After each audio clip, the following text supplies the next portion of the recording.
भक्तों के चरण कमलों में मेरा सादर प्रणाम है। तो आज हम लोग यहाँ एकत्रित हुए हैं साप्ताहिक कार्यक्रम में।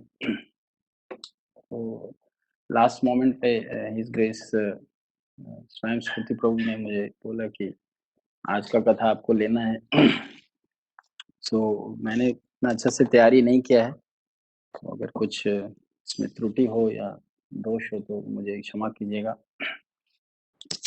तो लेट्स स्टार्ट। आई थिंक हम लोगों को श्लोका नंबर 53 दूसरे अध्याय से 53 श्लोक पे और बाद में 54-55 श्लोकों पे चर्चा करेंगे। ओम अज्ञानतिमिरान्धस्य ज्ञानाञ्जनशलाकया चक्षुरुन्मिलितं येन तस्मै श्रीगुरवे नमः।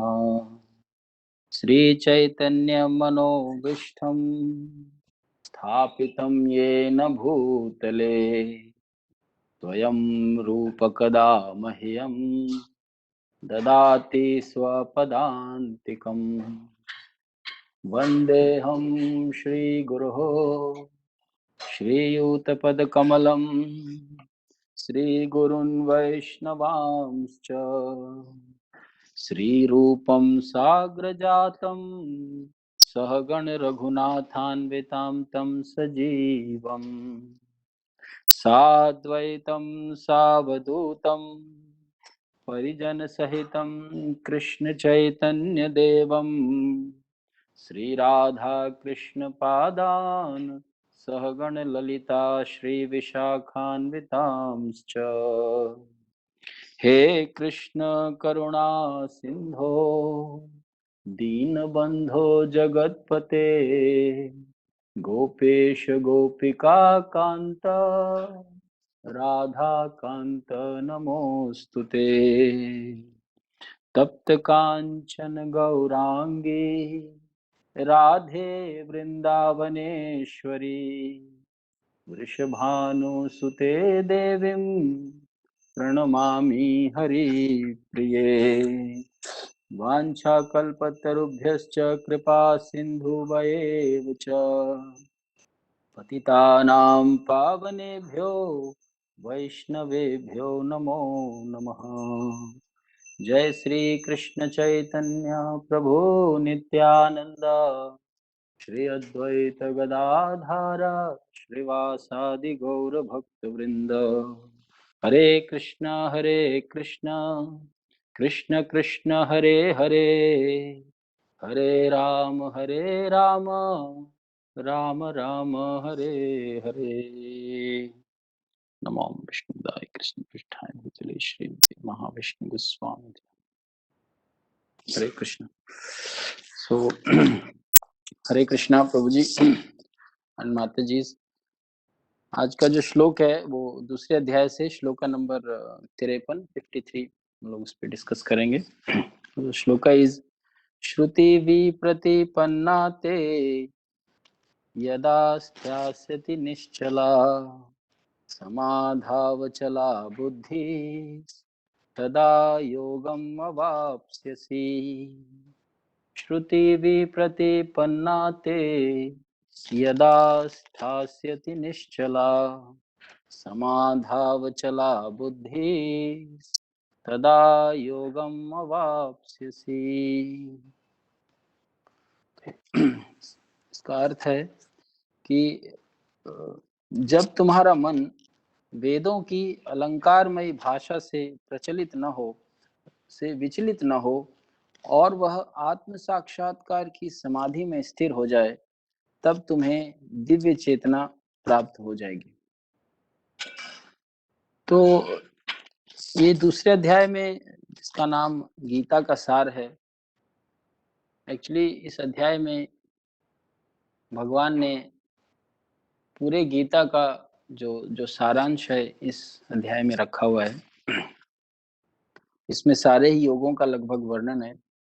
फिर इसके बाद अर्जुन फिर आगे प्रश्न पूछते हैं, तो फिर भगवान ने अलग अलग योगों के बारे में, योग पद्धति के बारे में भगवत गीता में फिर विस्तार से समझाया है। आगे जैसे कर्म योग, ज्ञान योग, ध्यान योग, बुद्धि योग और भक्ति योग इत्यादि। तो यहाँ पे इस श्लोक में और इससे जो पिछले श्लोक में, ये दोनों श्लोक एक्चुअली बहुत ही आपस में संबंधित है। तो भगवान उसमें बता रहे हैं कि जो वेदों की जो जो जो हम लोग अध्ययन करते हैं, तो उसमें भी क्या है, कई तरह की अलंकृत भाषाएं हैं। उसमें भी कुछ हमको कर्म कांड, उसमें सेक्शन होता है, उसके अंदर बताया गया है कि आपको क्या-क्या करने से किस तरह से आप सफल व्यक्ति बन सकते हैं, किस तरह से आप भौतिक सुखों की प्राप्ति कर सकते हैं, किस तरह से स्वर्गलोक की प्राप्ति कर सकते हैं इत्यादि। लेकिन उसी वेद में वेदांत के रूप में और सार के रूप में अंततः भगवान की भक्ति कैसे करनी है और आप किस तरह से अपने आप को इस बंधन से, भव बंधन से छूट सकते हैं, उन सब के बारे में भी ज्ञान दिया हुआ है। लेकिन वो बहुत ही संक्षिप्त है और बहुत ही छुपा हुआ है, रहस्य है। तो इस रहस्य को समझने के लिए हमें एक ऐसे व्यक्ति की आवश्यकता होती है, जिस व्यक्ति ने उस चीज़ को समझा है और परंपरा के माध्यम से उसको अच्छी तरह से समझा है, सेवा के माध्यम से, अपने गुरु के माध्यम से। तो जब तक हम ऐसे व्यक्ति की सानिध्य को प्राप्त नहीं करते हैं, उनकी सेवा में स्थित नहीं होते हैं, तब तक हमें क्या है, वेदों का जो सार है, वेदों का रहस्य है, वो मालूम नहीं चलता है।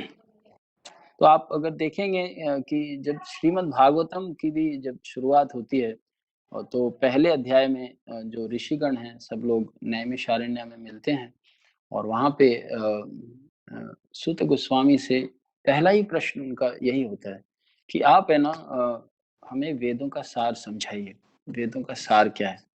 कहते हैं भूरिणी भूरि कर्माणि श्रोतव्यानि विभागशः अतः साधोत्र यत् सारम समृद्ध धृत्य मनीषया।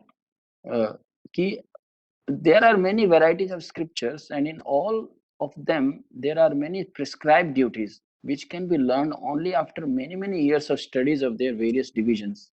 Therefore, O sage, please select the essence of all the scriptures and explain it for the good of all living beings.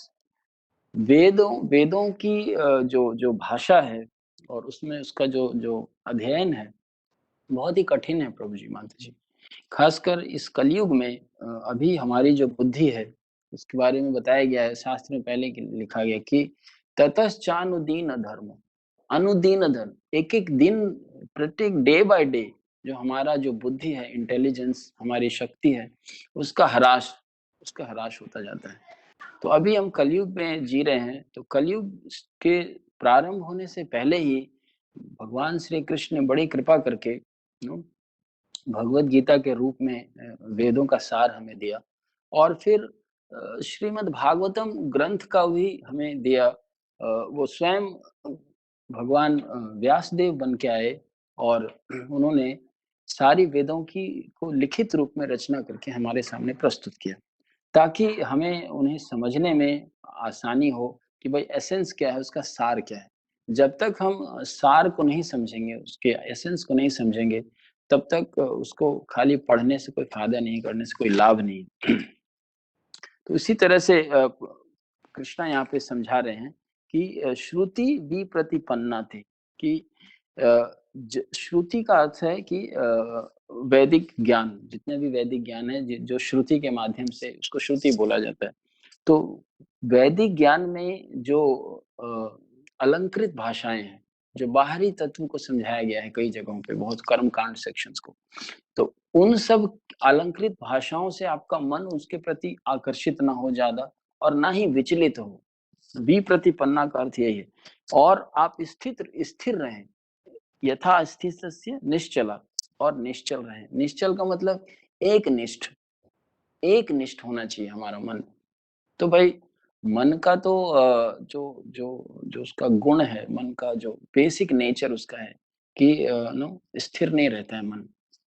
Chanchala ही मनम कृष्ण। भगवान भगवत गीता में अर्जुन ने बोला है कि चंचला ही मनम कृष्ण, कि हे भगवान, जो मन है वो बहुत ही चंचल है, एक जगह स्थिर वो रहना उसको बहुत मुश्किल है, रहता ही नहीं।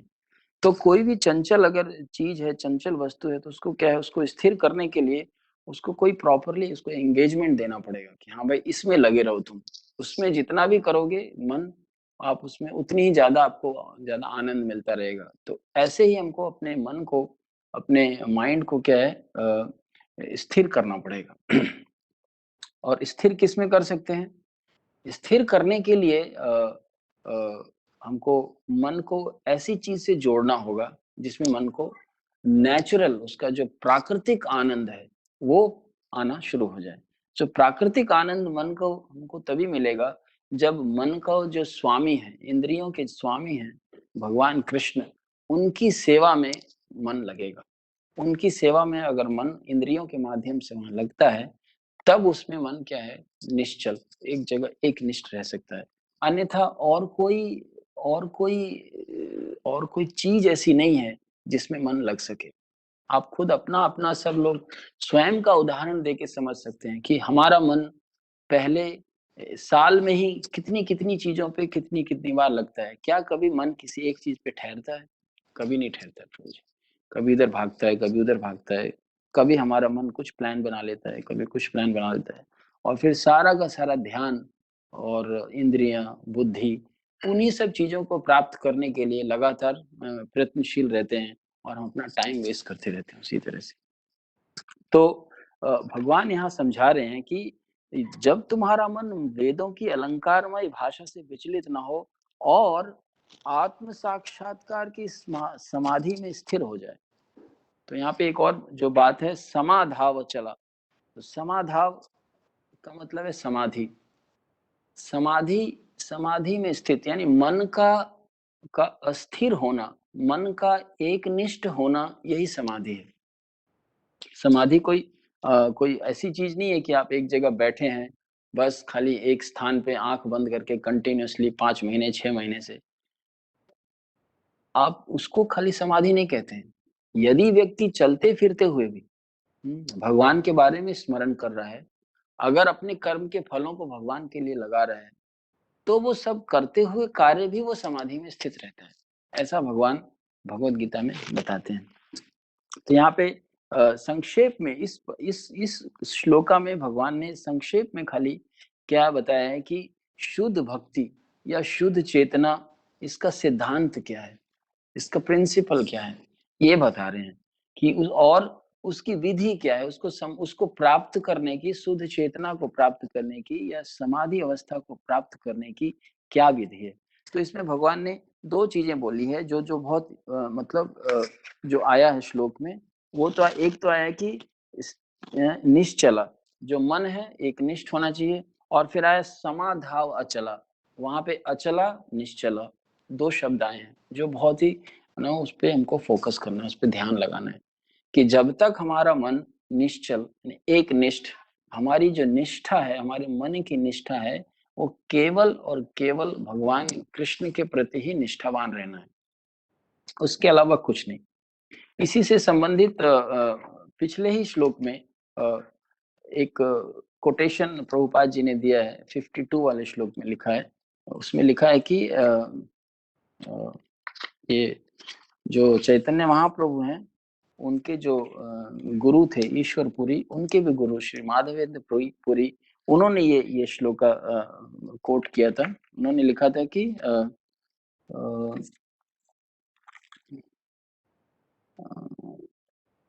संध्या वंदन भद्रमस्तु, भवतो भो स्नान तुभ्यम नमो, भो देवा पितरश्च तर्पण विधौ नाहं क्षमः क्षमयताम, यत्र क्वापि निषद्य यादव कुलोत्तमस्य कंशद्विषः, स्मारं स्मारं अघम हरामि तद अहम मन्ये किम अन्येन मे। तो वहां पे कहते हैं कि मेरी त्रिसंध्यम, जो संध्या वंदनम करते हैं, स्नान करते हैं, और ये सब क्या है, क्रियाकलाप अगर हम करते हैं, तो इसका जो जो एसेंस है वो क्या है, भगवत प्राप्ति है प्रभु जी। अगर हम संध्या के समय जो ध्यान है भगवान कृष्ण का ना करें, या विष्णु का भगवान ना करके कुछ और करें, किसी और चीज पे ध्यान लगाएं, तो ऐसी संध्या वंदनम से कोई ज्यादा विशेष लाभ नहीं है। या अगर हम स्नान करके अपने आप को शुद्ध करते हैं, अपने अपने शरीर को, और शुद्ध शरीर से भगवान के समक्ष आके उनको प्रणाम न करें, तो फिर ऐसा स्नान करने से कोई लाभ नहीं है। तो जो सार है वो क्या है, भगवान को प्रसन्न करना है। तो यही चीज कह रहे हैं कि हे मेरी त्रिकाल प्रार्थनाओं, तुम्हारी जय हो। हे स्नान, तुम्हें प्रणाम है। हे देव पितृगण, आप सब लोगों के लिए तर्पण करने में मैं असमर्थ हूँ। अब तो मैं जहां भी बैठता हूँ, यादव कुलवंशी कंस के हंता श्री कृष्ण का ही स्मरण होता है, स्मरण करता हूँ, और इस तरह मैं अपने पापमय बंधन से मुक्त हो सकता हूँ। मैं सोचता हूँ कि यही मेरे लिए पर्याप्त है। तो माधवेंद्र पुरी वो भगवान के बहुत बड़े एक निष्ठ भक्त थे, और इस परंपरा में थे, भक्ति परंपरा में। तो उनका ये कथनी है, वो कहते हैं कि ये मतलब उन्होंने क्या है कि जो जो जो वेदों की जो क्रियाकलाप है, स्नान करना, ध्यान करना, संध्या करना, या देवादियों को पूजन भजन करना, और अपने जो पितर हैं उनको उनका तर्पण करना, ये सारे क्रियाकलाप हमको अवश्य करने चाहिए। लेकिन इनका जो एसेंस है, इनका जो सार है, वो ये है कि अंततः ये सब चीजें आगे चल के हमको भगवान कृष्ण के पास पहुंचने का रास्ता दिखाए। स्नान करें तो भगवान का ध्यान करें, उसके बाद शुद्ध मन से, शुद्ध शरीर से आप भगवान की भक्ति करें, उनका नाम जप करें, उनको प्रणाम करें, उनको भोग बनाएं, उनके लिए कुछ भोग लगाएं, इस तरह से उनकी भक्ति करें। उसी तरह से संध्या वंदना में, हमें गायत्री वंदना में केवल भगवान कृष्ण का ध्यान करना चाहिए, अपने गुरु का ध्यान करना चाहिए। तो इस तरह से अगर हम करेंगे तो अपने पापमय बंधन से मुक्त हो सकते हैं, ये बताते हैं। तो और फिर इस श्लोक में क्या है कि जो भगवान ने यहाँ बताया है,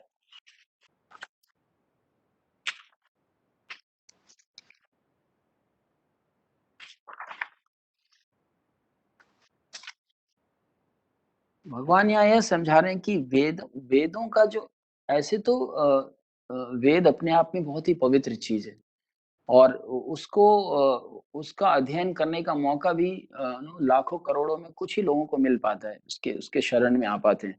तो भगवान यहाँ समझा रहे हैं कि वेदों का अध्ययन अध्ययन भी यदि भौतिक सुख की प्राप्ति हेतु किया जाए, तो वो मन को विचलित करता है, मन को स्थिर होने से रोकता है, उसे स्थिर करता है। और स्थिर मन से, अस्थिर मन से, विचलित मन से शुद्ध चेतना कभी प्राप्त नहीं की जा सकती। यहाँ पे ये प्रिंसिपल भगवान समझा रहे हैं।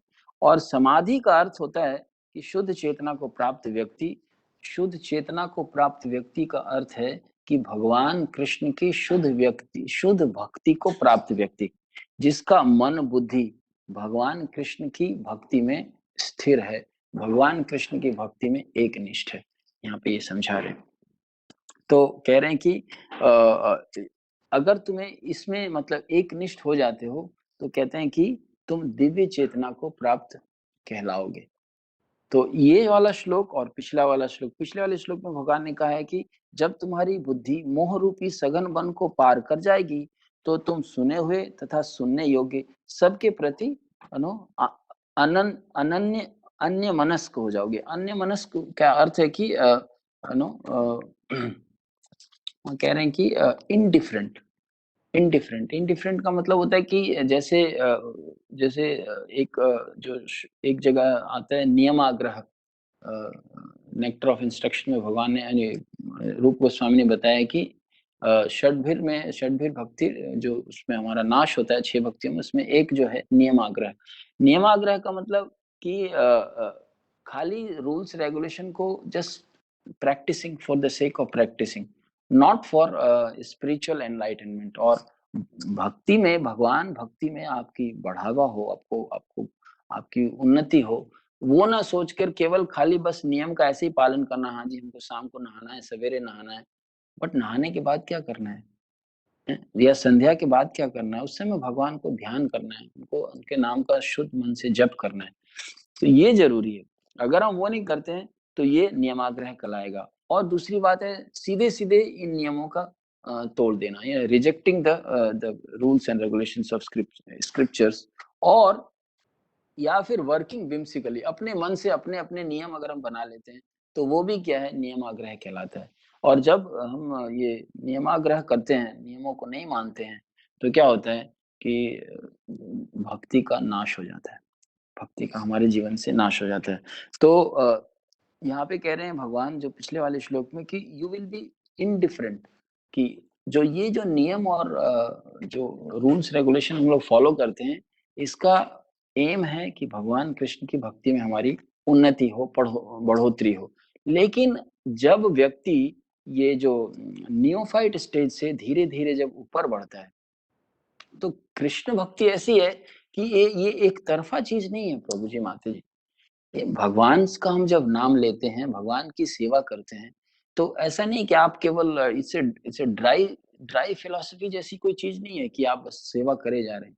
आपकी सेवा को भगवान स्वीकार करते हैं, उसको लेते हैं और बदले में वो अपना आशीर्वाद आपको देते हैं, आपसे बातें करते हैं, आपको आपको गाइड करते हैं। भगवान कहते हैं कि मैं भक्तों को गाइड करता हूँ कि किस उनको ददामि बुद्धि योगम तम येन माम उपयान्ति ते। मैं उनकी बुद्धि को शुद्ध करता हूँ, उनकी उनकी चेतना को शुद्ध करता हूँ, जिससे वो मेरे पास शीघ्र पहुँचे, जल्दी से जल्दी पहुँचे। तो इससे क्या होता है कि it's a two way process. हम अगर कुछ प्रयत्न करते हैं, जतन करते हैं, तो भगवान भी वहाँ हमारी हेल्प करने के लिए बैठे रहते हैं, हमारी हमारी हेल्प करते हैं। तो इससे भक्त धीरे-धीरे ये खाली ये जो नियमावली है, इससे ऊपर उठ के भगवान से संबंध स्थापित कर लेता है। भगवान से संबंध स्थापित कर लेता है और संबंध वो निर्भर करता है कि वो भगवान को किस रूप में भजता है। अपने अपने मास्टर के रूप में या अपने सखा के रूप में या अपने मतलब उसमें 4-5 उसके भक्ति के रस हैं। उन किसी भी रस के माध्यम से भगवान को भज सकता है। और अंततः किसी भी एक रस को अगर वो फ़ॉलो करता है तो फाइनली ऐसी अवस्था में पहुँच जाता है कि जैसा ये माधवेंद्र पुरी हमको समझा रहे हैं कि कहीं भी मैं बैठता हूँ, कहीं भी कुछ भी करता हूँ, तो मुझे जो यदुकुल नंदन हैं, कृष्ण भगवान के बारे में सोचे बिना मैं नहीं रह सकता। मैं खल केवल उनका स्मरण ही करते रहता हूँ। उनके स्मरण के अलावा, उनके बारे में ध्यान करने के अलावा मेरे मन में कुछ आ ही नहीं पाता है। फिर वो कहते हैं कि हे देवताओं, हे संध्या वंदनम या हे स्नान, आप सबकी जय हो। हे मेरे पितरों, आप सबकी जय हो। किंतु मैं आप लोगों की सेवा करने में असमर्थ हूँ।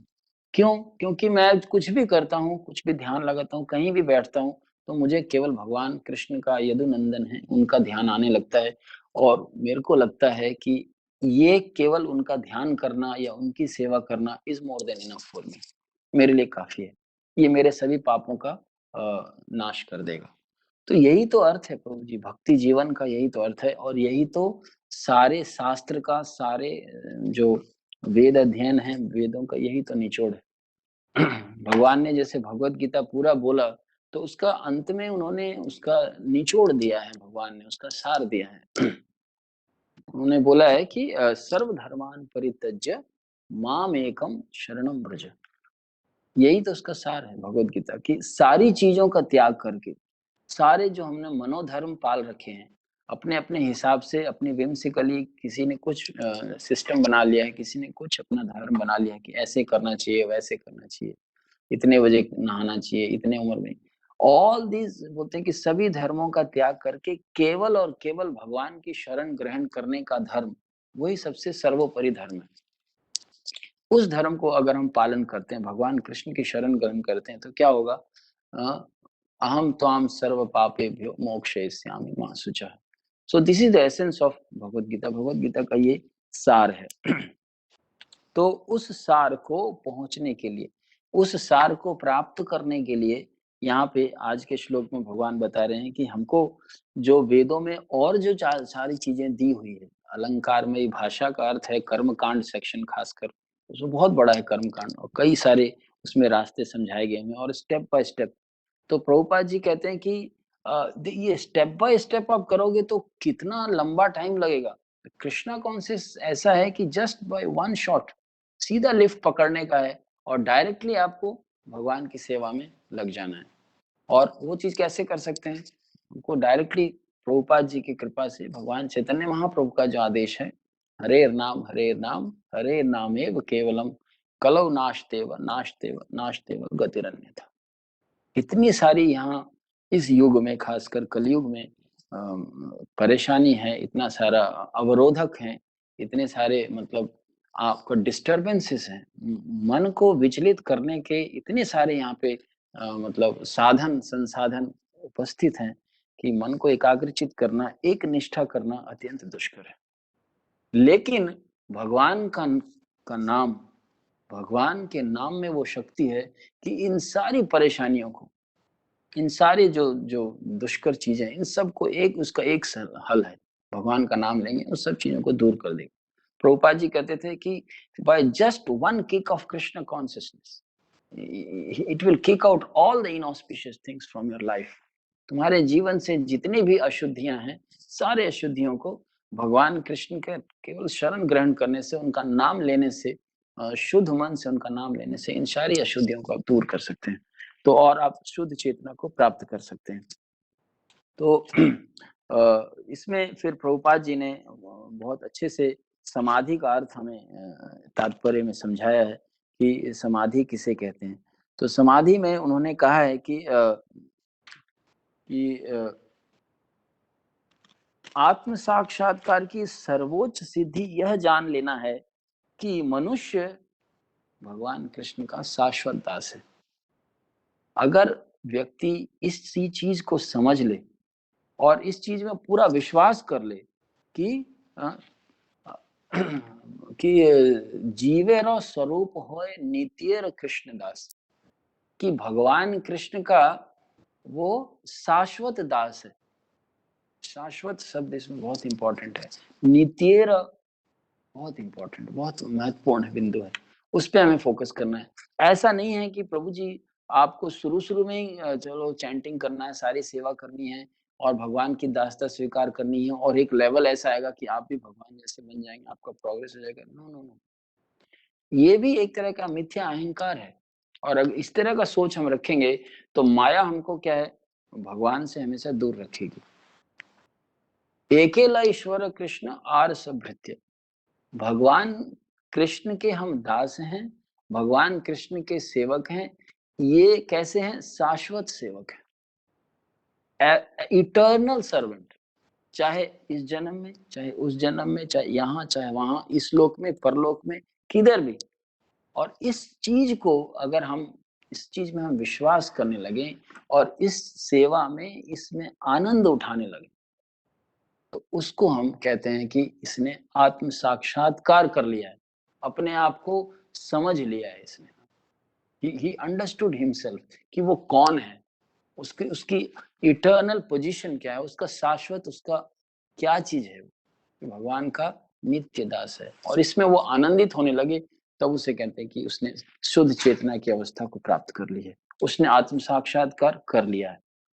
और फिर जब वो भगवान का दास है, उसने स्वीकार कर लिया, उसने समझ लिया और वो कर रहा, उसका कार्यकलाप कैसा होना चाहिए? प्रभुपाद जी कहते हैं कि उसका एकमात्र कर्तव्य भगवान कृष्ण भावनामृत में अपने सारे कर्म करना है। इसको और अच्छे से प्रभुपाद जी ने जैसे मेरे को बहुत जो हिट किया, वो इंग्लिश में इन्होंने लिखा है कि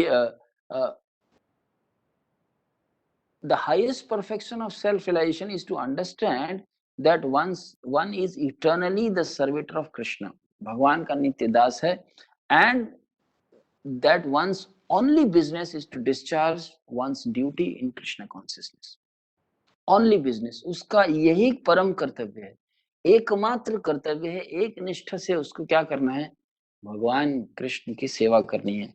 भगवान कृष्ण की सेवा कैसे कर सकते हैं? अपने सब कर्मों को, अपने सारे कर्मों को उन्हीं की प्रशंसा के लिए, उन्हीं की प्रसन्नता के लिए करना है, हम सारे कर्मों को। और ये प्रभुपाद जी ने बहुत अच्छे से प्रैक्टिकल एग्जाम्पल देके समझाया है कि हर कोई व्यक्ति, चाहे वो किसी जाति, किसी वर्ण, किसी समाज, किसी देश, किसी राज्य, किसी कहीं का हो, वो ना अपने आप को भगवान, अपने कर्मों को भगवान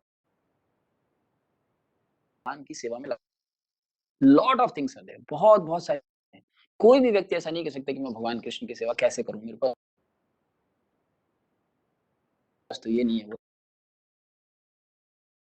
अपना इसमें महाराज जी कहते हैं कि भक्ति भक्ति को एकदम सरल जिस तरह से मतलब जल होता है, जिस तरह से वायु होती है, नेचुरल है एकदम, उसी तरह से हमारी भक्ति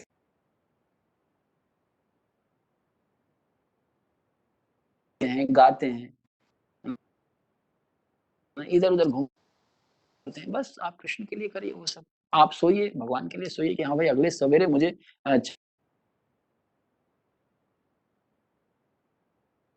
इसलिए मुझे टाइम पे सोना है, ताकि मैं फ्रेश हो सकूँ सवेरे।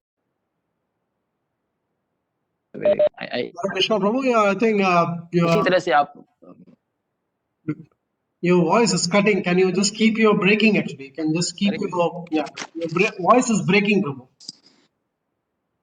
Yeah, yeah, so a little bit. Yeah, sorry no problem. Sure, thank you. Hare Krishna Hare Krishna is it okay Hare hello hello Yeah, Hare yeah, Krishna okay. Yeah, yes okay, Prabhu. Yeah, thank you. Okay Yeah, yeah I think I'll keep the microphone near yeah, I think when you move your head, it's actually it was actually sure. yeah okay okay प्रभु जी तो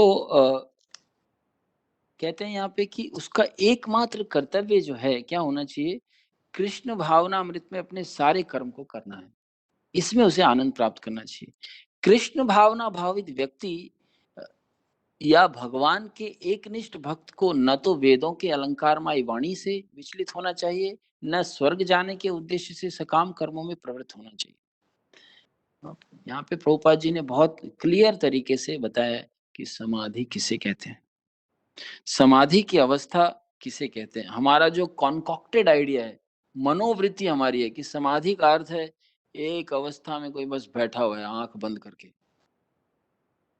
इसने अगर 8 घंटे बैठ लिया तो 8 घंटा समाधि कर लिया ऐसा नहीं है प्रभु जी फर्स्ट ऑफ ऑल ये जो विधि है भगवान ने स्वयं आई थिंक 12th चैप्टर में बोला है कि it's not possible to sit like this and no ideal at one position एक जगह बैठे रहना किस चीज का ध्यान करोगे भाई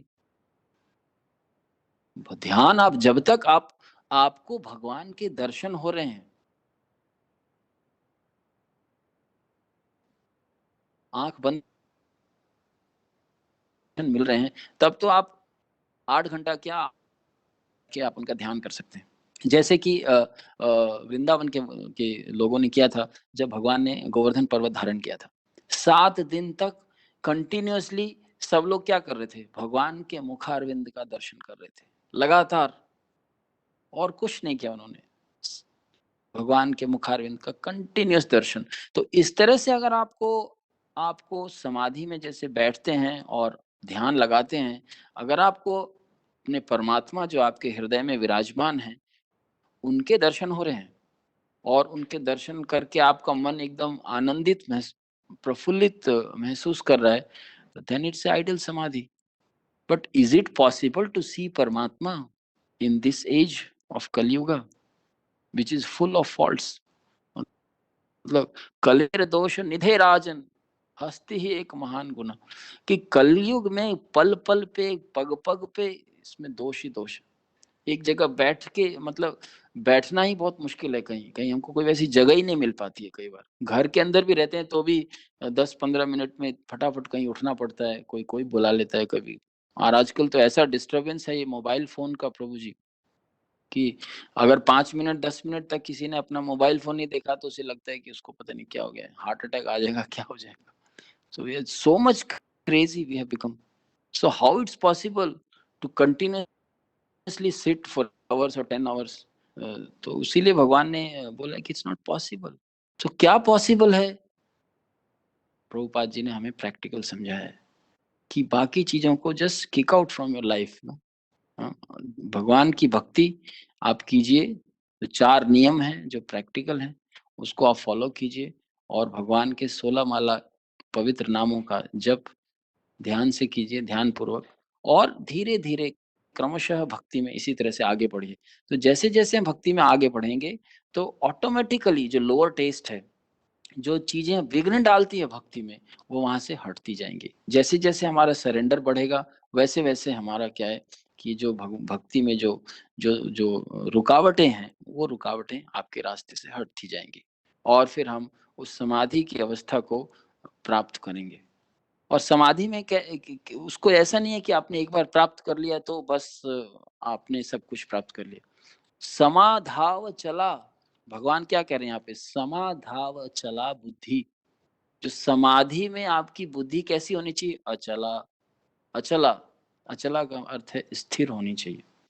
जब समाधि में तुम्हारी बुद्धि है अर्जुन स्थिर हो जाएगी, स्थिर रहेगी, तदा योगम अवाप्स्यसि, तदा योगम, तब तुम योगम, तुम भगवान की दिव्य चेतना को प्राप्त करोगे, भगवान की दिव्य चेतना को प्राप्त करो। तो यहाँ पे ये सारी डिटेल्स इन्होंने समझाया है। और जो जो वेदों का श्रुति, श्रुति से जो जो आया पहला जो शब्द है श्रुति, उसका अर्थ होता है वेद। और वेदों के बारे में जैसा जो हमने भागवतम में पढ़ा है कि वहाँ पे अपने सूत गोस्वामी से ऋषियों ने प्रश्न किया था कि सारे वेदों का सारांश क्या है। तो सारे वेदों का सारांश हमें कहाँ मिलता है, दूसरे ही अध्याय में, पहले पहले स्कंद के दूसरे अध्याय में जब सूत गोस्वामी बोलना ही शुरू करते हैं तो सबसे पहले ही वो इस प्रश्न का उत्तर देते हैं, सवै पुंसाम परो धर्मो यथो भक्तिरधोक्षजे अहेतुकी अप्रतिहता ययात्मा सुप्रसीदति। सवै पुंसाम परो धर्मो यथो भक्तिरधोक्षजे, कि सारे वेद का, सारे वेद का, सारे शास्त्र का एक ही निचोड़ है। और वो निचोड़ क्या है कि सभी लोगों को किसकी भक्ति करनी चाहिए, अधोक्षजे। भगवान को थोड़ा छुपाया उन्होंने वहां पे, सीधा सीधा नाम नहीं लिया, अधोक्षजे बोल दिया। अधोक्षज वो जो सब मतलब इंद्रियों के स्वामी हैं, जो और जो भौतिक इंद्रियों की भौतिक इंद्रियों की परिवेश से परे है, उनकी भक्ति करनी। और कैसी भक्ति करनी है, अहेतु की, उसमें कोई हेतु नहीं डालना है। जैसे ही हम हेतु हेतु डालते हैं या वेदों का अध्ययन में हेतु डालते हैं तो क्या होता है, मन विचलित हो जाता है प्रभु जी। मन फिर स्थिर नहीं रह सकता है, मन एक निष्ठ नहीं रह सकता है। इसलिए ये अहेतु की बहुत इंपॉर्टेंट है भक्ति के अंदर। जैसे ही हम भक्ति में हेतु डालते हैं कि नहीं मेरे तो पाप बहुत है, तो पाप से मुझे मुक्ति चाहिए, तो आप उसके लिए करें भक्ति। तो क्या है कि ओके, फिर थोड़े समय के बाद लगेगा कि नहीं अब तो मैंने भक्ति कर लिया, तो मेरे पापों से मुझे मुक्ति मिल गई, तो अब क्या भक्ति करने की जरूरत है। तो जैसे ही हम कोई हेतु डालते हैं, अपना कोई कारण उसमें डालते हैं, तो क्या है, अप्रतिहता नहीं हो सकता है। जो नेक्स्ट स्टेज है, इस वाले श्लोक में भगवान ने बताया कि अप्रतिहता नहीं, बिना रुकावट के, कंटिन्यूअसली अप्रतिहता। जब ये करेंगे तब उसको फिर समाधि कहते हैं। समाधावचला, समाधावचला और अप्रतिहता, ये दोनों एक से शब्द हैं, कोई अंतर नहीं इसमें। अचला इसमें स्थिर, समाधि में स्थिर, और अप्रतिहता बिना रुकावट के। और आइडियली ओरिजिनली आपको यही करने से क्या होगा, यह आत्मा सुप्रसिद्धति, जिसके लिए जन्म जन्मांतर से हमारा मन विचलित होता आ रहा है या इधर उधर भागता फिर रहा है कि क्या चीज मुझे चाहिए, ये चाहिए वो चाहिए। We have been hankering life after life, इसी जन्म में, जन्म से लेके मृत्यु काल तक किसी न किसी चीज के पीछे भागते ही रहते हैं, भागते रहते हैं। फिर भी यह आत्मा सुप्रसिद्ध, आनंद मिलता ही नहीं आत्मा को। थोड़ा सा मिला, no no not this, not this, I don't want this. I think मैं जिसके लिए पूरा अपना समय लगा रहा था, ये चीज नहीं चाहिए मुझे, कुछ और चाहिए, कुछ और चाहिए। क्या चाहिए, शास्त्र में लिखा है यह तो भक्ति रथोक्षज, उस भक्ति को करना। और यही सारे वेदों का निचोड़ है, सार है। और फिर नेक्स्ट श्लोका में उन्होंने फिर क्लियर इंडिकेशन दिया है कि भाई हु इज दैट अधोक्षज, कौन है। फिर अगले श्लोक में सूत गोस्वामी कहते हैं कि वासुदेवी भगवती, वो जो अधोक्षज हैं वो कौन है, Vasudev, is a son of Vasudev, Nandanand, जो नंद महाराज के पुत्र हैं। नंद महाराज के पुत्र खासकर चैतन्य महाप्रभु उनको एड्रेस करते थे, कृष्ण को, आई नंद नंद किंकर। लेकिन ये जो सूत गोस्वामी हैं उन्होंने उसको वासुदेव कह के भगवान को बुलाया है कि वासुदेवे भगवती भक्ति योग प्रयोजिता, कि ये जो भक्ति योग के बारे में बता रहे हैं, यथो भक्ति वो वासुदेव जी की भक्ति होनी चाहिए। तो ये करने से इसका जो क्या होगा, समाधि की स्थिति हम प्राप्त कर सकते हैं, समाधि की स्थिति प्राप्त कर सकते हो अर्जुन, ये इस श्लोक में बताया गया है। और जो पंच लाइन है, पंच ऑर्डर है कि हाउ वन कैन, किस तरह से एक व्यक्ति समाधि की स्थिति में हमेशा रह सकता है। तो उन्होंने कहा कि अपने सारे एकमात्र कर्तव्य है वो क्या है, कृष्ण भावनामृत में अपने सारे कर्मों को करना। तो कैसे कर सकते हैं? तो one has to carry out the orders of Krishna और his representative the spiritual master. कि आप कृष्ण के लिए कर रहे हैं, तो कृष्ण के लिए कैसे, कौन आपको देखेगा, किससे आप बार बार मतलब समझेंगे या किससे आप निर्देश लेंगे? तो यहाँ पे प्रभुपाद जी ने क्लियर कर दिया है, स्पिरिचुअल मास्टर, अपने गुरु से, अपने आध्यात्मिक गुरु से हमें निर्देश लेना है कि इस कार्य को कैसे हम कृष्ण के लिए कर सकते हैं। So this is how we can achieve, हम लोग जो समाधि की जो अवस्था है उसको प्राप्त कर सकते हैं। यहाँ पे कृष्ण ने संक्षेप में अर्जुन को इन 2 श्लोकों में समझा दिया, लेकिन अर्जुन इस विषय पर और चर्चा चाहते थे। उनका वहां मन पूरी तरह से उनकी दुविधा दूर नहीं हुई। तो उन्होंने फिर इसलिए प्रश्न किया आगे चल के कि भाई, जो समाधि में स्थित व्यक्ति होता है, समाधि में जो व्यक्ति स्थित होता है, या जो शुद्ध चेतना को प्राप्त हुआ व्यक्ति होता है, या जो शुद्ध भक्ति को प्राप्त हुआ व्यक्ति होता है, उसके क्या लक्षण है भगवान, आप मुझे समझाइए। मुख्यतः लक्षणों में जो बात वहां करेंगे, हम अगले श्लोक में जस्ट वी डिस्कस कि लक्षणों में क्या, 2-3 चीजें वो पूछ रहे हैं। वो कैसी, किस भाषा, कैसे बोलते हैं, वो किस भाषा का इस्तेमाल करते हैं, कौन से विषयों को चुनते हैं अपनी भाषाओं में या वार्तालापों में, और कैसे उठते बैठते हैं और कैसे चलते फिरते हैं। उठना बैठना मतलब जब वो घर के अंदर रहते हैं तो किस तरह से उनकी दिनचर्या रहती है, और चलना फिरना मतलब जब वो घर के बाहर जाते हैं तो how they behave, how how they do, किस तरह से अपने मतलब कार्य करते हैं। इन सारी चीजों के बारे में फिर भगवान ने बड़े डिटेल में समझाया। भगवत गीता के जो दूसरा अध्याय के अंतिम लगभग 15-16 श्लोक हैं शायद उसके अंदर, एग्जैक्ट काउंट मुझे पता नहीं है, ये 55 से लेके लास्ट तक फिर इसी विषय पे चर्चा है कि किस, जो व्यक्ति कृष्ण भावना भावित होता है वो कैसा होता है।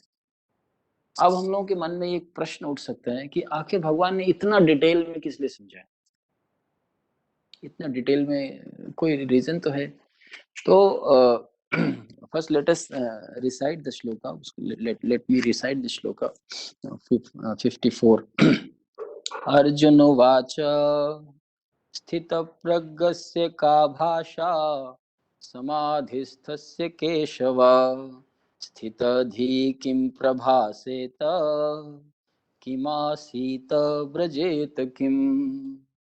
स्थितप्रज्ञस्य का भाषा समाधिस्थस्य केशव, स्थितधि किं प्रभाषेत किमासीत व्रजेत किम्। अर्जुन उवाच, अर्जुन ने कहा, स्थित प्रज्ञस्य, कृष्ण भावनामृत में स्थिर हुए व्यक्ति की, का क्या, भाषा भाषा, समाधि स्थितस्य, समाधि में स्थित पुरुष का, केशव हे कृष्ण, स्थित धी, कृष्ण भावना में स्थिर व्यक्ति, किम क्या, प्रभाषेत बोलता है, किम कैसे, आसीत रहता है, ब्रजेत चलता है, किम कैसे। अर्जुन ने कहा, हे कृष्ण, अध्यात्म में लीन चेतना वाले व्यक्ति स्थित प्रज्ञ के क्या लक्षण है, वह कैसे बोलता है तथा उसकी भाषा क्या है, और वह किस तरह से बैठता है, किस तरह से चलता है। तो ये अर्जुन का प्रश्न है।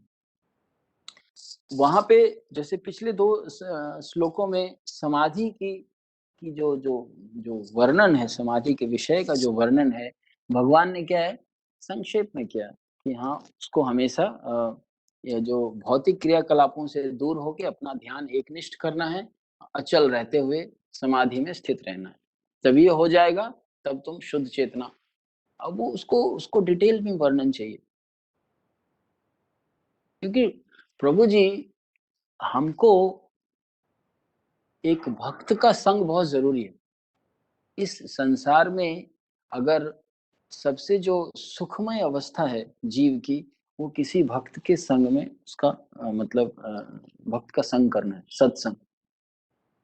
रामायण में लिखा गया है कि एक तुला में अगर तराजू में तौलते हैं, एक तुला में आप सारी चीजें रख दो, धर्म अर्थ काम मोक्ष, इस संसार के सारे भोग वस्तु की वस्तु, और दूसरी तुला में सत्संग का जो सुख है रखिए, तुला एक अंग, उसको दूसरी तरफ रखिए, और कहते हैं कि उसमें अगर आप तौलेंगे, नापेंगे, तो जो सत्संग का जो सुख है प्रभु, वो भारी होगा, बहुत भारी होगा।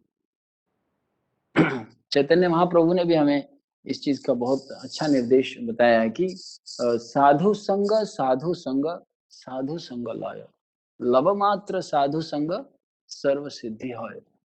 तो लोगों की जो सिद्धि का जो जो जो जरिया है, वो लोगों की सिद्धि का जो रास्ता है, वो साधु संग से होके गुजरता है। जब तक साधु संग नहीं करेंगे, सत्संग नहीं करेंगे, तब तक सिद्धि की अवस्था को प्राप्त करना पॉसिबल नहीं, नामुमकिन है, नहीं कर सकते, उसको प्राप्त नहीं कर सकते सिद्धि को। और शास्त्रों में जो कहा गया है कि आपको समाधि की स्थिति प्राप्त करनी है, शुद्धि की स्थिति प्राप्त करनी है, तो सत्संग करना बहुत जरूरी है। इसीलिए, और साधु कौन है उसको पहचानना बहुत जरूरी है। इसलिए भगवान ने क्या है, साधु के लक्षण, एक जो व्यक्ति है, कृष्ण भावना भावित व्यक्ति है, जो साधु है, उसके क्या लक्षण है, उसके बारे में अर्जुन ने पूछा है और उसको डिटेल से भगवान ने समझाया। तो हमको और कहीं जाने की जरूरत नहीं है साधु के लक्षण जानने की ना। जो जो सिद्ध पुरुष हैं, जो समाधि में स्थित व्यक्ति हैं, उन सबको के लक्षणों को जानने के लिए और कहीं जाने की जरूरत नहीं है। यहीं पे हम जान सकते हैं भगवान कृष्ण की कृपा से और अर्जुन की कृपा से। तो अर्जुन ने जो जो जो इसमें इस श्लोका में दो चीजें बोली है जो ज्यादा इंपॉर्टेंट है। का भाषा, स्थित प्रज्ञस्य का भाषा, कैसे बोलते हैं, और फिर किम प्रभाषित, फिर से दोबारा उन्होंने किम प्रभाषित, कैसे बोलते हैं, क्या वाणी है। तो इन वाणी और भाषा, इसी पे ही ज्यादा फोकस है। और लास्ट में फिर उन्होंने उनकी दिनचर्या, उठना बैठना, इनके बारे में भी पूछा है कि वो भगवत भक्ति से को प्राप्त व्यक्ति के क्या लक्षण हैं। उसमें उन्होंने खासकर बोला है कि उसकी भाषा कैसी होती है, how he speaks, what he speaks. तो भाई साधु और असाधु के जो अंतर होता है, उसकी भाषा का ही तो अंतर है। किस पे वो चर्चा करेगा, क्या उसका मन किस चीज पे करता रहता है हमेशा, ये केवल उसके वाणी से ही तो पता चलता है। प्रभुपाद जी ने भी लिखा है, बताया, इसमें तात्पर्य में बताया है कि जिस प्रकार धनी पुरुष के कुछ लक्षण होते हैं, आदमी को देखते पता चलता है, ओ ही इज रिच मैन, उसके कुछ लक्षण हैं, उसके कुछ हाव भाव हैं, उसके कुछ संसाधन हैं, उसके पास बड़ी गाड़ी है, महल है, आगे पीछे बहुत सारे लोग उसके चल रहे हैं, उसकी सिक्योरिटी पर्सन है, ओ ही इज रिच मैन। तो ये उसके लक्षण है। उसी तरह से रोगी के भी लक्षण होते हैं। रोगी व्यक्ति कैसा होगा, वो रोग से ग्रसित होगा, रोग से ग्रसित होगा, उसको परेशानी होगी, स्वस्थ नहीं होगा, उठ बैठ नहीं सकता है ठीक से। तो रोगी के भी कुछ लक्षण होते हैं। उसी प्रकार विद्वान के भी कुछ गुण होते हैं, लक्षण होते हैं। और ठीक उसी तरह से भक्त के, भगवान का जो कृष्ण शुद्ध चेतना प्राप्त व्यक्ति है, उसके भी कुछ लक्षण होते हैं। तो कैसे लक्षण होते हैं, तो प्रभुपाद जी ने कहा है कि इन लक्षणों से जाना जा सकता है, विशिष्ट लक्षण होते हैं। और सबसे महत्वपूर्ण, भगवान के प्रभुपाद जी कहते हैं, किंतु सबसे महत्वपूर्ण बात यह है कि कृष्ण भावना भावित व्यक्ति किस तरह बोलता है, क्योंकि वाणी ही किसी मनुष्य का सबसे महत्वपूर्ण गुण है। ये शब्द प्रभु जी, कैसे शब्द हम बोलते हैं, ये सबसे बड़ा गुण है व्यक्ति का, खासकर मनुष्य का सबसे बड़ा गुण है। हम अगर प्रॉपर वाणी बोलेंगे, कहते हैं कि ऐसी वाणी बोलिए मन का आपा खोए, औरन को शीतल करे आपहु शीतल होए, ऐसी वाणी बोलिए। तो हमको वो वाणी कौन सी होती है जो हमको शीतलता दे, हमको स्थिरता दे, हमको शांत करे, जिस चीज के लिए हैंकरिंग हो रही है मन में, उस मन को शांत करे। ये वाणी केवल और केवल भगवान के विषय की चर्चा, भगवान के विषय का ज्ञान होता है। और इसी वाणी से आप अपने आप को शांत कर सकते हैं। और जब आप स्वयं शांत हैं, स्वयं इस चीज को समझ चुके हैं, इसका सार समझ चुके हैं, तब आप दूसरों को भी इसको वितरण करें और लोगों को भी इसका शांत करें, उनकी हैंकरिंग को भी दूर करना चाहिए। सो ये वाणी का गुण है। यहाँ पे कहा जाता है कि मूर्ख व्यक्ति का पता तब तक नहीं चलता जब तक वो बोलता नहीं है। एक बने ठने मूर्ख को तब तक नहीं पहचाना जा सकता जब तक वो बोले नहीं, किंतु बोलते ही उसका यथार्थ रूप प्रकट हो जाता है। As soon as he speaks, a foolish person, मतलब एक मूर्ख व्यक्ति जैसे ही बोलना शुरू करेगा, आप ओहो इसने तो बस बाहरी ठाट बाट रखा है, बस दैट्स ऑल, अंदर से कुछ नहीं। सो वाणी बहुत इंपॉर्टेंट है। इसलिए अर्जुन ने यहाँ पे उनसे पूछा है कि किम प्रभाषेत, और क्या भाषा, उनकी भाषा कैसी होती। और उसके बाद कहते हैं कि कृष्ण भावना व्यक्ति का सर्व प्रमुख लक्षण यह है कि वह केवल कृष्ण तथा उन्हीं से संबंध विषयों के बारे में बोलता है। This is the punch line in this Prabhupada पर्पट।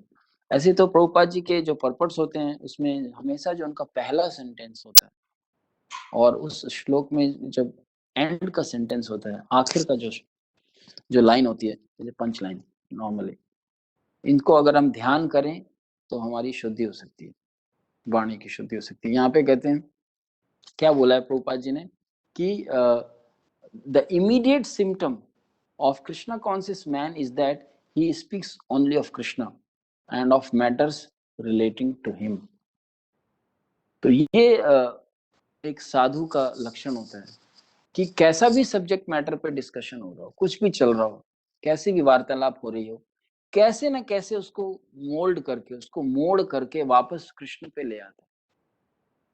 इसको कहते हैं कि वो वाणी में दक्ष है व्यक्ति, अपनी भाषा में दक्ष है। हर किसी सब्जेक्ट मैटर को फाइनली वो कृष्ण से जोड़ दे और कृष्ण के बारे में ही चर्चा करे, तो वो व्यक्ति कृष्ण भावना भावित माना जाता है। और फिर तो अन्य लक्षण स्वतः प्रकट हो जाते हैं। और अगर उसकी मतलब भाषा शुद्ध है, उसने भगवान को समझ लिया है, उनके विषयों को, तो बाकी जो लक्षण है उसके बारे में डिटेल से फिर भगवान समझा रहे हैं आगे के श्लोकों में। तो वो हम लोग I think we can discuss maybe in some other classes also, because then lot of subject matter Krishna is explaining. I will try to मैं यहाँ पे कथा को विराम दूंगा अपने हिसाब से। और अगर लोगों को प्रश्न है कुछ अगर इसमें जोड़ना चाहते हैं कि खासकर समाधि के संबंधित की, तो वो और इस विषय पे मतलब इसको और बोल सकते हैं। मुझे भी मतलब अच्छा लगेगा पॉइंट्स और क्वेश्चन सुन के। हरे कृष्णा। गिरिवधारी प्रभु धन्यवाद।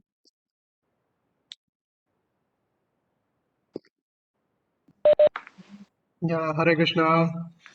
Yeah, Prabhuji and Mataji, if you have any doubts, Prabhuji is a very nice preacher as well as very nice. He can respond to you very nicely your questions. So I'll request devotees if they have any questions, they can unmute themselves and ask their questions. Hare Bol, Hare Krishna.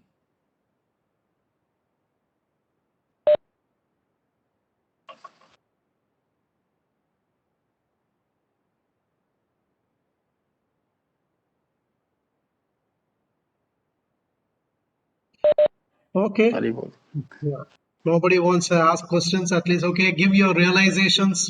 At least we have 10 minutes. Who wants to share their realizations, they can share what the Prabhuji has said and has taken more than 1 hour class. Please share your आप लोगों को जो अच्छी लगी point जो अच्छे लगे वो लोग आप अनम्यूट करके बता सकते हैं। हरे कृष्ण प्रभु। हरे कृष्णा। प्रभु आपने समाधि के बारे में बहुत अच्छा बताया प्रभु, कि समाधि ये नहीं है कि आप एक जगह बैठे हैं घंटों और ध्यान दे रहे हैं, चुपचाप बैठे हैं, दैट इज समाधि। समाधि आज आज के कलयुग में जैसे समाधि करना कि आपको बैठना ही बहुत मुश्किल है, जैसे आपने बताया आजकल डिस्टर्बेंस बहुत है। इट इज नॉट जी easy to sit for hours. आप 10 जी मिनट भी बैठ सकते हैं, फोन डिस्टर्बेंस है। तो और अब जैसे ऐसे में क्या कैसे समाधि कर रहे हैं हम आज के कलयुग में, क्या करना चाहिए हमें? अपने आप को टाइम निकालना, पहले टाइम बहुत जरूरी है, टाइम निकालना। हम बिजी है, कई बार जी वर्कलोड होता है, अभी वीकेंड्स में भी कई बार जाना पड़ता है। तो आज के कलयुग में समाधि उस चीज को हम कैसे इम्प्लीमेंट करें, कैसे कर सकते हैं आज के? वेरी नाइस क्वेश्चन प्रभु जी, आपने बहुत अच्छा प्रश्न किया है कि बिना समाधि के तो चेतना शुद्ध होगी नहीं, बिना समाधि लगाए भगवान की प्राप्ति भी होगी नहीं। तो अगर आज के युग में कंटिन्यूसली बैठ के समाधि भगवान का ध्यान नहीं कर सकते हैं तो कैसे करें? क्योंकि जब तक इसको करेंगे नहीं, अपनी चेतना शुद्ध नहीं करेंगे तो भगवत प्राप्ति तो नहीं कर सकते। तो इसीलिए shall we no give up, no क्या इसको छोड़ दें? नहीं नहीं नहीं, प्रभुपाद जी ने ऐसा कभी नहीं कहा। प्रभुपाद जी ने हमें जो जो निर्देश दिए हैं उसमें ये कहा है कि एटलीस्ट जैसे प्रकृति के प्रभु जी 3 गुण होते हैं, सतोगुण, रजोगुण और तमोगुण। तो हमें क्या है कि सतोगुण का संग करना चाहिए। जब हम सतोगुण का संग करेंगे तो क्या होगा, हमें समाधि लगाने में बहुत आसानी होगी, फिर हम आराम से समाधि लगा सकते हैं। खासकर जो सवेरे का जो टाइम होता है ना, सवेरे 4 बजे से लेके 6-7 बजे तक क्या है, 2-3 घंटे का जो वो समय है, उस समय प्रकृति अपने आप ही हमें सहयोग करती है समाधि लगाने में, भगवान का ध्यान ठीक से करने में। तो उस समय हमको एक्टिव रहना है। तो आप देखेंगे प्रभुपाद जी ने एक रूल दिया है, ABC to GBC, everybody should be there in morning mangal aarti. चाहे कोई भी हो, कितना भी बड़ा हो इस्कॉन के अंदर या मतलब हमारी संस्था में, या चाहे कोई छोटा कितना भी हो, they have to be there in the morning mangal aarti. तो सवेरे का जो टाइम होता है जप करने का, भगवान का ध्यान करने का, समाधि लगाने का, वो सबसे अच्छा होता है। तो सवेरे हमको टाइम वो मिस नहीं करना चाहिए। उस समय डेफिनेटली आप मतलब आधा घंटा 1 घंटा बैठ के भगवान का ध्यान से जप करें। तो वो समाधि वो दिन आपको ना फिर अगले दिन वैसे ही करें, नित्य दिन करते रहें तो आप समाधि लगा सकते हैं। No need to go anywhere, आप अपने घर में मंगल आरती कर सकते हैं। और जब सप्ताह में एक बार प्रोग्राम होता है, या जब मतलब नॉर्मली हम लोग हमेशा वीकली प्रोग्राम्स करते हैं, तो उसमें भी हमको हमेशा वो प्रोग्राम अटेंड करना चाहिए। कोशिश करना चाहिए कि टाइम से वहाँ जाएं और नो सब भक्तों के साथ बैठ के वहाँ पे समाधि लगाएं। ठीक है ना प्रभु जी? तो वो करना जरूरी है। तो वो इन the morning at least half an hour 1 hour if you sit properly and chant in front of Krishna, so that is samadhi. This is what is recommended for Kali Yuga. इन कलयुग का। हरे कृष्ण Yes. प्रभु। प्रभु आपने जो बताया वाणी के बारे में, वाणी के बारे में आपने बहुत अच्छा बताया कि वाणी कैसी होनी चाहिए, उससे पता लगता है कि इंसान कैसा है, कृष्ण भावना अमृत में है। अगर जी हमने देखा है कि कृष्ण भावना अमृत में रहते हैं, मगर हम आज की डेट में we are not only into Krishna consciousness, we are out. जब हम काम करते हैं, जॉब में जाते हैं, we are surrounded by so many things जो हमारे को yes. डिस्टर्ब करते हैं। वो तो हम चाहें कि अगर कि हमारे कृष्ण भाव अमृत में कई बार देखा गया है कि ऐसा नहीं है कि कृष्ण भाव अमृत में इंसान है मगर उसकी वाणी हमेशा सॉफ्ट है, कई बार वो Yeah. सराउंडिंग्स डिस्टर्ब करते हैं। Yes, तो yes, definitely. How to control that? मगर आप चाहें भी तब भी आप अपने आप को कंट्रोल नहीं कर पाते, तब भी आपकी वाणी, कई बार आपके गुस्सा आता है। और आपको ऐसा नहीं है कि कृष्ण भाव अमृत में इंसान है और he is not disturb, it get disturb because of surroundings. Yes, yes. He can be disturbed. Even a greatest of the sadhu, they can get disturbed. माया का ऐसा प्रकोप या प्रभाव होता है प्रभु जी कि it's not easy to control वाणी को या एंगर को, या अपना जो नेचुरल इंस्टिंक्ट है कई बार उसको कंट्रोल करना बहुत टफ होता है। इसी को ही तो बदलाव करना है प्रभु जी। इसी यही युद्ध है हमारा बेसिकली। जिस तरह से अर्जुन के सामने नो युद्ध करने के लिए सैनिकों की का समंदर था, वहां पे millions of soldiers were there, उसको सबको मारना था। It was not easy for him. एक एक सेकंड में कई कई बाण चलाने थे। तो भगवान ने क्या कहा कि तुम मेरा स्मरण करते हुए अपना कार्य करो, तुम मेरा स्मरण करते हुए।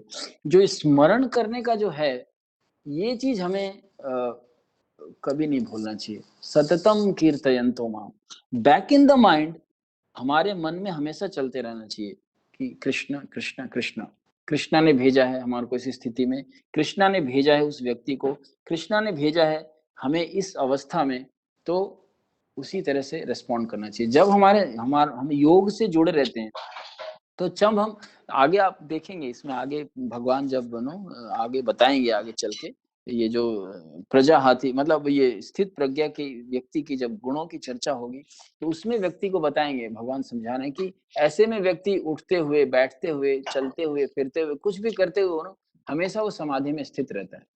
तो चाहे आप ऑफिस में हो, चाहे कोई कार्य कर रहे हो, चाहे आप ऑफिस का कोई रिपोर्ट तैयार कर रहे हो, चाहे आप मतलब किसी सबॉर्डिनेट को कुछ डेलीगेट कर रहे हो, या फिर अपने बिजनेस में हो या अपने दुकान में हो, तो हमेशा हर परिस्थिति में बैक इन द माइंड, पीछे आपके हमेशा कृष्णा कॉन्शियसनेस चलता रहना चाहिए। आपकी कॉन्शियसनेस हमेशा कृष्ण कॉन्शियस रहनी चाहिए।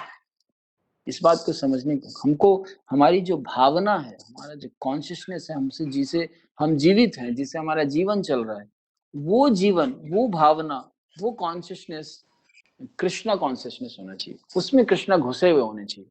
तब आप आराम से एंगर को कंट्रोल कर लेंगे, तब आप विपरीत परिस्थितियों में भी आप विजय प्राप्त कर पाएंगे अपने आप को। अन्यथा नहीं चलेगा। हम भगवान, प्रभुपाद जी ने ऐसा नहीं बोला है कि आप केवल मंगलारती में ही भगवान से जुड़े रहें। उस समय क्या होता है कि वो एक्चुअली जो मंगला आरती का जो समय है, वो हमारा मतलब प्रगाढ़ भक्ति का समय होता है। बट बैक इन बाकी समय भी हमको कृष्ण भगवान से 24 घंटे जुड़े रहना चाहिए, उनके बारे में ध्यान करता रहना चाहिए, उनके बारे में ही सोचने रहना चाहिए। कैसे सोचेंगे? क्योंकि प्रभु जी हम लोग इनफ पढ़ते नहीं है, इनफ संग नहीं करते हैं, इसलिए ना तो भगवान के बारे में फिर हम लगभग कई बार ऑफिस वगैरह में भूल जाते हैं उस समय। अगर हम पढ़ेंगे, पर्पट्स पढ़ेंगे, श्लोका पढ़ेंगे, या लोगों से, भक्तों से चर्चा करेंगे, तो आपको मन में हमेशा भगवान के बारे में चलता ही रहेगा। तो फिर आप कोई भी गलत काम करने से, या कोई भी मतलब क्रोध, लोभ, ये जो भी हमारे जो जो भक्ति में अवरोधक हैं, उस पे आप जरूर विजय पाएंगे Prabhu ji. This is what I feel. Hare Krishna. Thank you Prabhu ji, बहुत अच्छा क्लास था। जितना बहुत अच्छा आपने एक्सप्लेन किया, थैंक यू सो मच प्रभु। हरे कृष्ण प्रभु, दंडवत प्रणाम जी। और किसी भक्त को अगर कुछ प्रश्न है तो कर सकते हैं, अथवा हम कथा को विराम देंगे। और एनी कमेंट्स?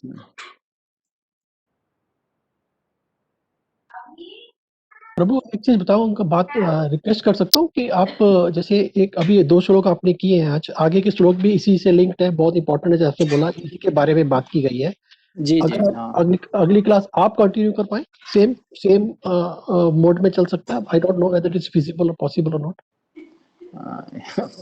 मैं तो कर सकता हूँ प्रभु जी, बट लेट मीन अपने गिरिवरधारी प्रभु और वो गाइड करेंगे, स्वयं स्फूर्ति प्रभु, कैसे आगे चलना।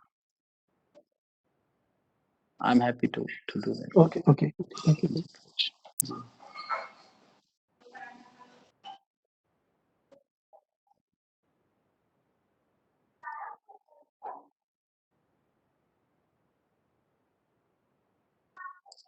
ओके प्रभु, गिरिवरधारी प्रभु, so shall we close the session, Prabhu?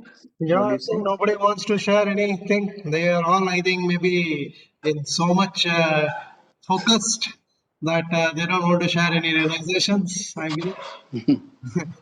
And anyhow, the Hare time is Krishna. also over. It's already 11:20 now. So, जी प्रभु। no problem. Thank you very much, Prabhu. Very wonderful class. We will think of, we'll discuss about it, Prabhu. No problem. I'll check with Swam, Prabhu. It's जी nice, प्रभु। Prabhu. Hare Thank you. Krishna. Thank you. Hare Krishna. Thank दंडवत you very प्रणाम। much, Prabhu, for giving a class in a very short notice. That's really great. So it gives the study of Shastra is there. That's why you are able to deliver the class. प्रभु जी, it's all your mercy. Whatever I have learned from Abu Dhabi, from you all No, all my senior devotees, Prabhu ji. Please thank you. always keep blessing me. Yeah, Prabhu, sure. Hare Thank you very much. Keep on giving classes to us. That is a Hare Krishna। Haribol. Hare Thank you Krishna। very much. Haribol. Hare Krishna. Thank you. Hare Krishna. दंडवत प्रणाम। Yeah, today just one announcements. A few announcements are there. We have actually Prabhuji was keeping on telling me for the birthday announcements are there. On 3rd January, Mayur Prabhu's birthday was there. Yogesh and Hima Mataji, Swarnangni Mataji was on 4th, the wedding anniversary. Today is Swayam Shruti Prabhuji's birthday, and today Devansh, our Mayur Prabhu's son, his birthday. So for all of them, let us chant Hare Krishna, Hare Krishna, Krishna, Hare Krishna Krishna, Hare Krishna Krishna, Krishna, Krishna, Krishna, Krishna Hare Hare Krishna, Hare, Hare, Hare Hare Hare, Hare, Hare Hare Ram, Ram, Hare Hare Ram, Ram, Hare Hare Ram. Hare, Ram, Ram Ram Ram, Ram, Hare Hare Hare.